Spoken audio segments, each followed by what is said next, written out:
Lucas Cranach l'Ancien est un peintre de la Renaissance allemande. Dans son atelier, 15 personnes travaillent pour lui. De ce fait, il est très productif et aurait peint plus de 3000 tableaux. Le plus souvent, il répond à des commandes. Portraits ou scènes de genre, tableaux religieux ou mythologiques. Ces personnages sont reconnaissables entre tous à leur physique. Les yeux en amande, les lèvres fines, le front haut, les cheveux blonds vénitiens.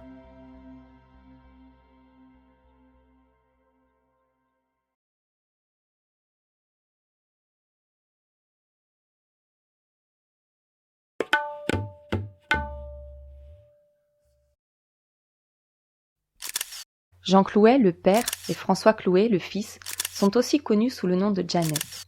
Jean Clouet fut riche et célèbre grâce au succès de ses portraits, genre dans lequel il se spécialise dès son arrivée à Paris en 1529. Ses modèles posent toujours de la même façon, de 3/4, les mains posées au premier plan. Ils sont cadrés en buste. Son fils François devient son élève à l'atelier. À sa mort, il prend sa succession. Sur les traces de son père, François s'inscrit dans la tradition du portrait français et le fait évoluer.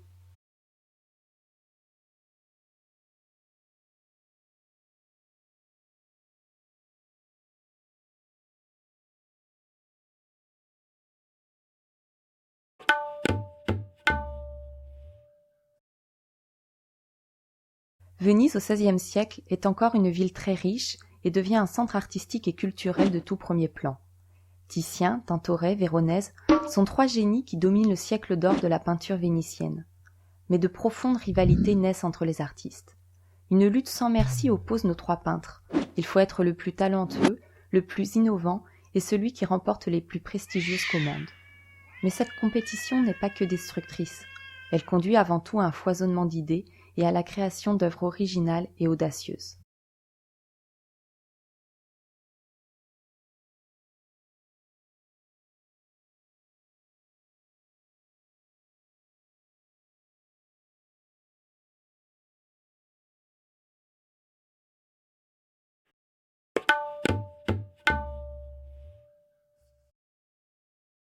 L'histoire d'un tableau qui entra chez notre restauratrice pour une petite toilette de printemps et en ressortit métamorphosé. La lettre de Louis-Léopold Boilly, peint vers 1787. En 2006, grâce aux rayons ultraviolets, notre restauratrice découvre que le tableau a été retouché. Elle décide de supprimer ce repeint et de laisser voir ce qui se cache derrière. Elle découvre alors que la main est placée à un endroit plus inhabituel et moins correct. Un des anciens propriétaires du tableau a dû trouver l'emplacement de la main choquant. De nombreux tableaux ont subi le même sort au fil du temps. Combien de corps nus à l'origine ont été rhabillés? On appelle ce type de retouche un repeint de pudeur. Il témoigne de la société d'une époque, de ses goûts et de ses valeurs.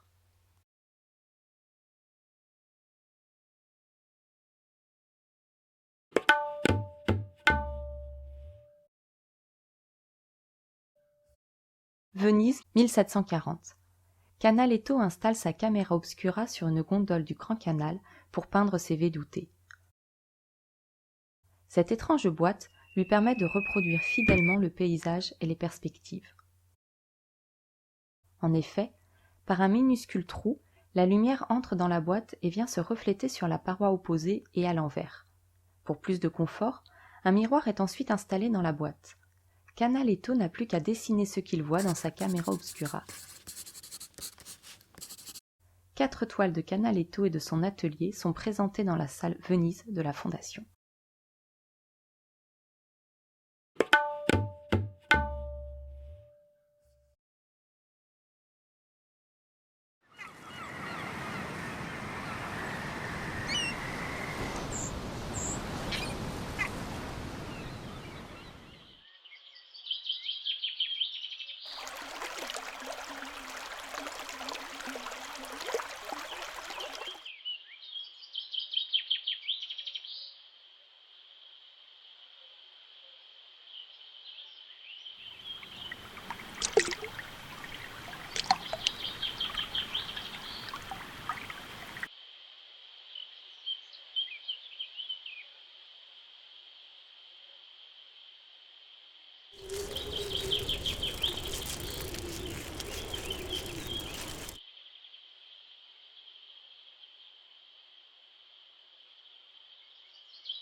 Degas, contrairement aux autres impressionnistes, n'aime pas travailler en plein air.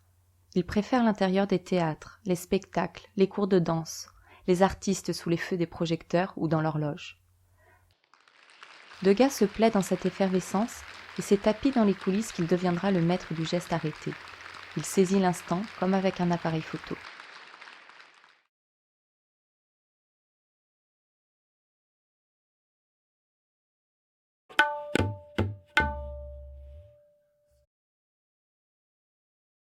Jusqu'au XIXe siècle, les modèles posent de manière solennelle, tournés de trois quarts, le regard dirigé vers le spectateur. Mais avec Renoir, les codes du portrait changent. Nous entrons dans l'intimité du sujet comme si le peintre avait pris une photographie à la dérobée, derrière une porte entr'ouverte. Comme si Marguerite, son modèle, n'avait pas remarqué sa présence. La jeune fille est saisie dans une attitude naturelle.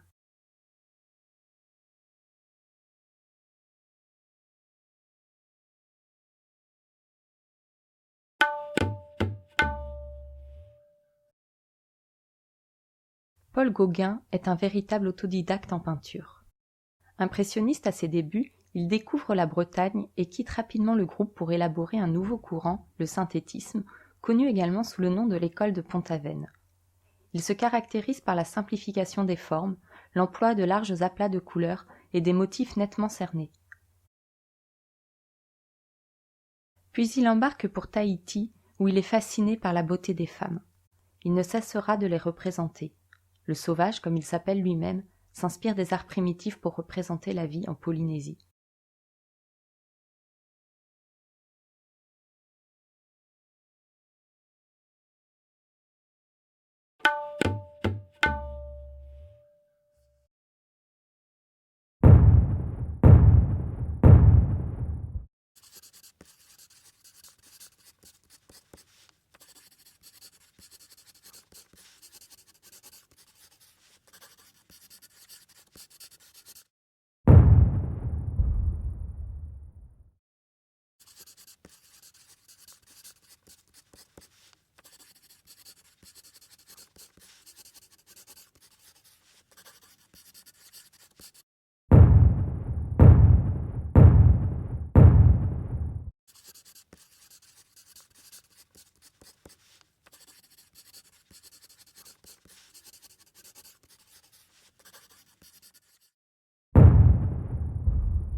Pierre Bonnard est le peintre de l'intimité et de la couleur.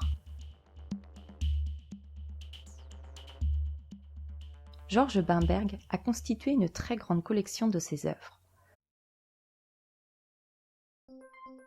33 tableaux, des paysages, des natures mortes, des portraits, des autoportraits, nous font partager sa vie, sa famille et son époque.